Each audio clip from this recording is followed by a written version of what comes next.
Good afternoon, you lovely people. Welcome back to Lilywhite Lane. I hope that you're all having a really good day and week wherever you are in the world and whatever you are planning to get up to. And you're all very welcome along to a different kind of video. I mean, we can't do any match previews or match reactions right now because I'm absolute jam-tart. Thought it was a good idea to stick an international break 3 weeks into the new season. So, fantastic. We've got to think outside the box when it comes to content on the channel and Spurs content to make, and I came up with this concept last night. It may have been done on Spurs YouTube with the amount of channels there are out there, but I know that I haven't done it on this channel, and that is choosing one player from every single Premier League club that I would take at Tottenham Hotspur. Now, it's pretty self-explanatory, it's pretty easy to play along with. So guys, I want to know the player that you would take from Everton, I mean, if there are any. The player you take from Southampton, Fulham, Leeds, I mean, Leeds aren't even in the Premier League, but you get the idea. Choose a player from Man City,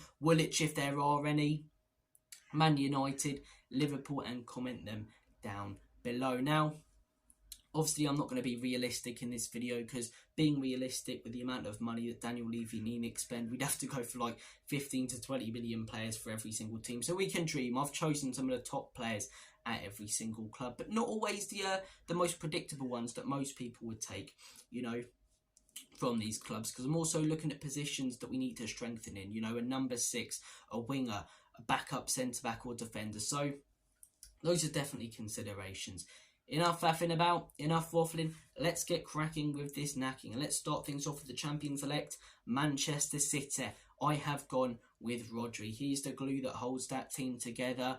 You look at their stats, as I say, as a team with and without Rodri, it really is night and day. One of the best midfielders in the world over the last few years. One of the best players in the world over the last few years. And I think he enters into any team, starts every single game consistently and improves them in world football. So Rodri, I have gone with. I think we need a number 6 as well. Don't get me wrong, Archie Gray, good young player with a lot of potential, but we needed to go out there and get a number 6 who can come straight into the team and improve us for the now. We didn't do it this summer. I'm not even sure the manager likes playing with a number 6, which is quite thick if you're going to invert both fullbacks, leaving no cover for the 2 centre-backs. But there you go.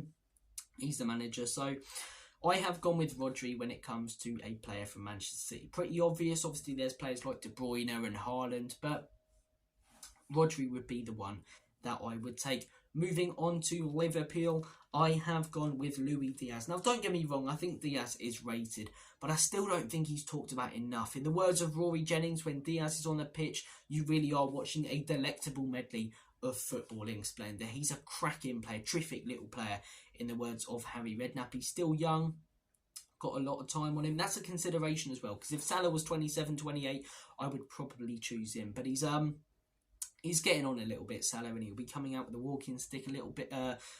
He'll be coming out with a walking stick very soon. Age isn't on his side. Whereas Luis Diaz, as I say, he's in his prime right now, banging in goals left, right and centre. Dangerous constantly on the wing. He's got pace. We needed to go out there and get a winger this summer. We've got Wilson Oliver, but similar to bringing in Archie Gray, he's a good player for the future, not a good player for the now.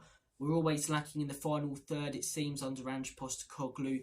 Diaz would hugely change that. That performance against Man United before the international break really was mustard. So Luis Diaz would be the player that I would take from Liverpool. Woolwich, the scum themselves. I mean, I don't really like taking any players from Arsenal, but they have got some cracking players. Let's not be tribal idiots here. They've got some fantastic players, and the one that I would choose to take is Bukayo Saka. I think we need a right winger, because who have we got? Brennan Johnson, you know, he's not good enough, is he? Brennan Johnson's not good enough. Kulusevski, far better as a number 10. Saka's one of the best wingers, not just in the Premier League, but in the world. I hate to say it. Do I think he's, you know, one of the best players in the world? Probably not. But in that right wing position, he's so good. And Kulusevski's a little bit of a one-trick pony. So Saka. But the difference is, players can't prevent Saka. You know that he's going to cut. You know that he's going to cut inside and take a shot into the far corner. But players just can't seem to prevent it. He's so quick. He's so skillful. Scores so many fantastic goals. Capable of scoring bangers. He really is a flair player who also works as a systematic player. So Bukayo Saka in this Spurs team, I would take. And he's one of the more humble scum players as well, isn't he? It is hard to hate him. You hear a lot of Arsenal fans, you know, slagging off our players. None of them really say anything about Heung-min Son, because it's like, yeah, Son's Son's alright, and I feel the same way about Saka. The rest of their team, you know, arseholes, but Saka's alright. Saka's alright. So I've gone with Bukayo Saka. Chelsea scum themselves. I mean, they could do with selling on a few players, couldn't they? But there's one very obvious choice here. Is it a priority position for us right now? No, but I think any club would take this guy. That's Cole Palmer. He's absolutely outrageously good. Last season, without him, they genuinely would have been in the relegation battle, in my opinion. They could be this season without him. He's such a talented player. Creative, dangerous, capable of scoring bangers. As I say, he can be a flair player.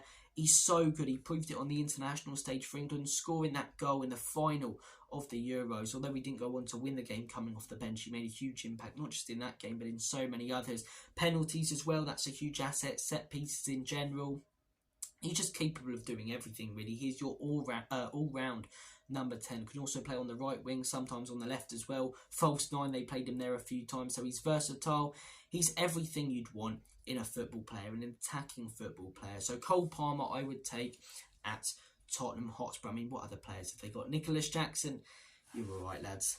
You're alright with Nicholas Jackson, you keep him. Manchester United, I have gone with Kobbie Mainoo. Again, looking at that 6th role, Mainoo plays more as an 8, but and sort of plays with 2 8s. I'm talking about 1 8 that can be a little bit more defensive, and Mainoo's fantastic because he only really done it at the top level for 1 season, yes, but he's young, he's got his whole career ahead of him, and he's also proven in quality. There's not many other players that spring to mind with Man United. Rasmus Højlund, he's decent, but I'd rather have Dominic Solanke. I might even rather have Richarlison to Rasmus Højlund. Garnacho is a good shout, to be fair, so they got a few players, some of their defenders as well. De Ligt, not the player he was, but still capable of being a top-level centre-back. But the one I would go with is Harry Maguire. Slabhead, 50p head himself. But no, I'm dicking around. Kobbie Mainoo, I think he's a cracking player. He really is.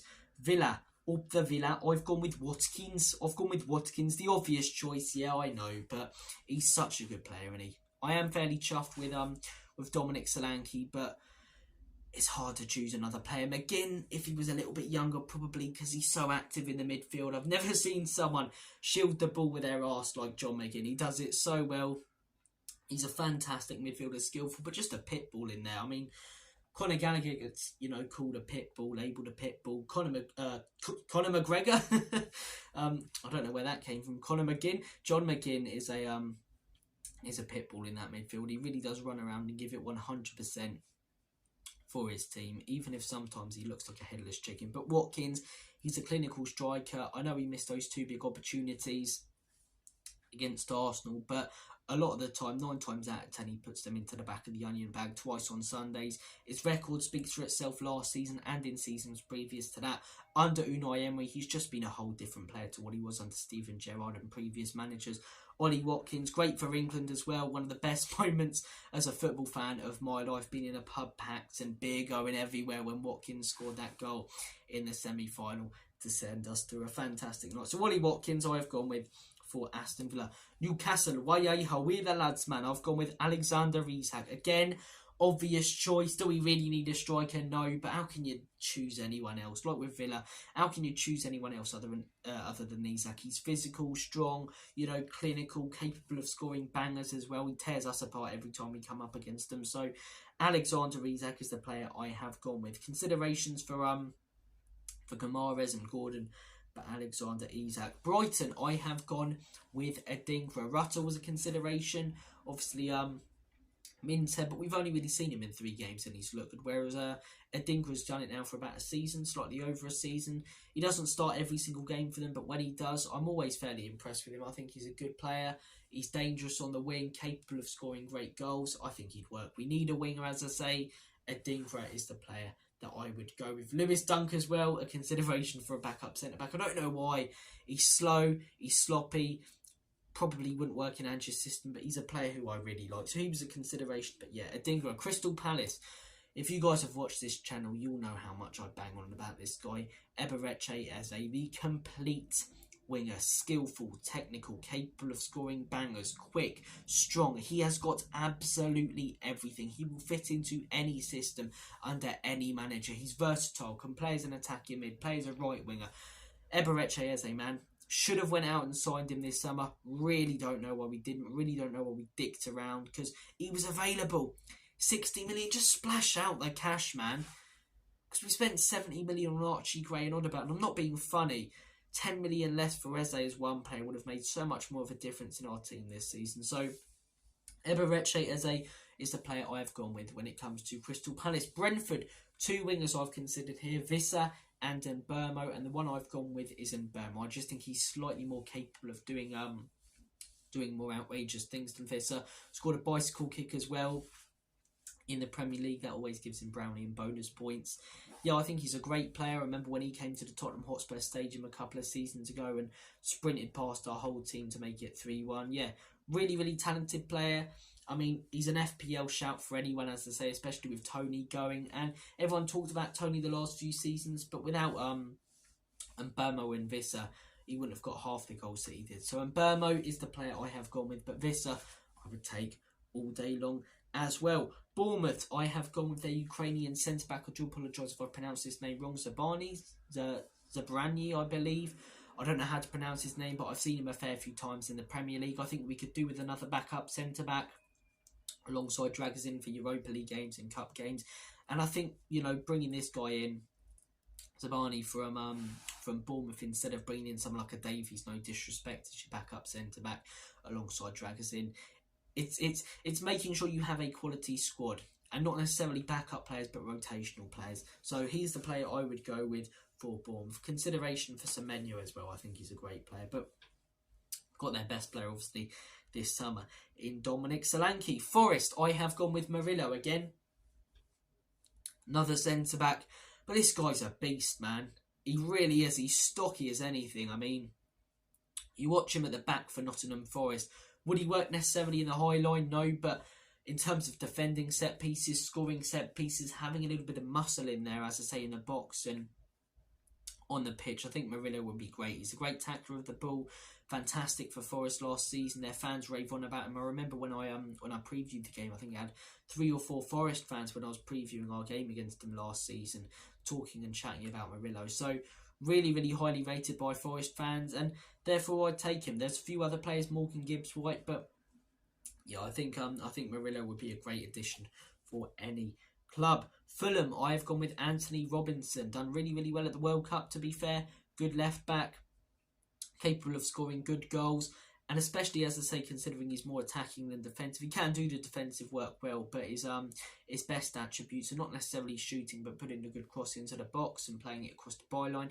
That's the sort of player Ange Postecoglou would like. So for Fulham, I have gone with Robinson. West Ham, 2 players I was considering Tobido, but the one that I've gone with is Kudus. I mean, what a player, eh?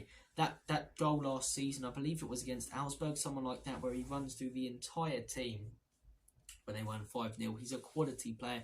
He's proven it against the smaller sides. He's proven it against the top sides. So Kudus, again, like a lot of these players, a great addition for any Premier League club. Leicester, Ollie Skip, Harry Winks. No, I'm joking. For Leicester, there's not a lot of great players. I'd probably look at their two African wingers. I'd probably go with Fatawi Sahaku. I really like him. When I watched the Championship last season, because I don't watch it religiously, the Championship, and if it's on, I'll always flick it on. It's a great league in terms of entertainment, and Isahaku looked fantastic, and Manfredini as well, really talented player. But yeah, Fatawi Fatawu, as he likes to be known, and judging by what's on the back of his shirt, is the player I would go with for Leicester. Ipswich, not a lot of players that really stand out from Ipswich's side. Schmodik's really, really good in the Championship, but will he be able to do it in the Prem? The one I've gone with is Leif Davis. Again, a lot of these players, we don't know how they're going to get on in the Prem, but he was dangerous, got a lot of goals and assists last season. Again, a more attacking fullback. I think we could do with some of those. So, Leif Davis is the player that I have gone with for Ipswich. Wolves, I have gone with João Gomez. I think João Gomez is a really good player. There was rumours and talk about us going in for him this summer. Nothing really materialised, and I don't get why. We needed that number 6. Paulinho was my first shout at the beginning of the window. He went to Bayern Munich. João Gomez and Kone were another 2, and I would have been really chuffed with either of them, to be honest, or both of them, and we didn't get none of them. So, João Gomez, it'd be hard to prize him away from Gary O'Neill's side, but we're not being realistic with this list. So João Gomez is the player I would go with. Southampton and Everton. I don't really want any Southampton and Everton players, you know. I really don't. It's like for those of you who have seen Jingle All the Way, the Christmas film, it's like when there's only booster figures left and there's no Turbo Mans anymore. Nobody likes your booster. Nobody likes booster. Nobody likes Southampton or Everton players. But look, for Southampton, I have gone with Bella Ketchup himself. Saucy player in the midfield. I'm dicking around. He's not even a midfielder.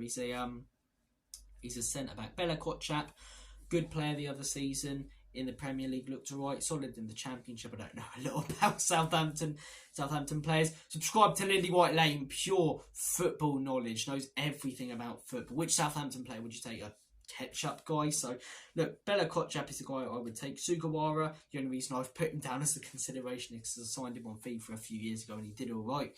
Everton, there's only really one player that stands out. Branthwaite, quality centre-back. Get yourself out of that club, mate. They're an absolute haim. So look, guys, I have chosen a player from every single club. The players I've gone with are as follows: Rodri, Diaz, Saka, Palmer, Mainu, Watkins, Isak, Adingra, Eze and Burmo, Zabani, or however you pronounce his name, Murillo, Robinson, Kudus, Fatawu, Leif Davis, João Gomez, Bella Ketchup, and Branthwaite himself. I nearly said João Branthwaite, but yeah, guys, comment down below the players that you have chosen. Take care of yourselves.